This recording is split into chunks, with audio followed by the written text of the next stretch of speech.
నమస్తే, welcome to today 18 news. Bhadradri జిల్లా thermal విద్యుత్ కేంద్రంలో పిడుగుపాటుతో కురిసిన భారీ వర్షం భద్రాద్రి విద్యుత్ కేంద్రంపై పిడుగుపాటు అయోమయంలో చుట్టుపక్కల ప్రాంత ప్రజలు. స్విచ్ యార్డ్ ప్రాంతంలో భారీగా మంటలు చెలరేగుతున్నాయి. ఈ ఘటనా స్థలానికి చేరుకున్న అధికారులు ముందు జాగ్రత్తగా యూనిట్ 1, యూనిట్ 2 షట్ డౌన్ చేశామని చెప్పారు.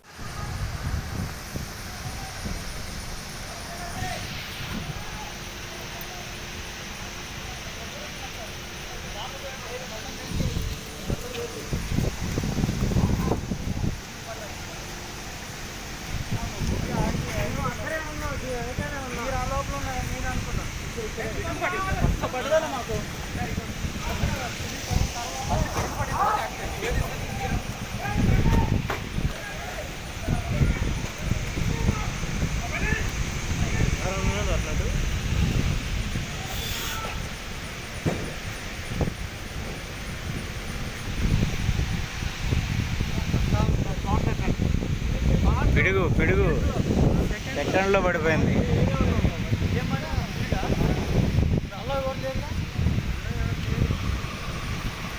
అందులో ఉన్నారా లేదని ఎవరికి తెలుస్తుందమ్మా? మీరు ఆడున్నారు, మేము ఆడ ఉంటాం.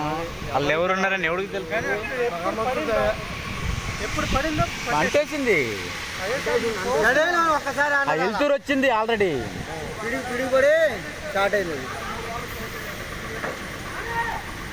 మరి ఒక్కటే సరిపోదుగా, ఇంకా లేవు ఆ బండ్లు. ఒక బండి సరిపోదుగా, బండ్లు రావాలా, చుట్టూ కమ్ముకోవాలి అందరూ చుట్టూ.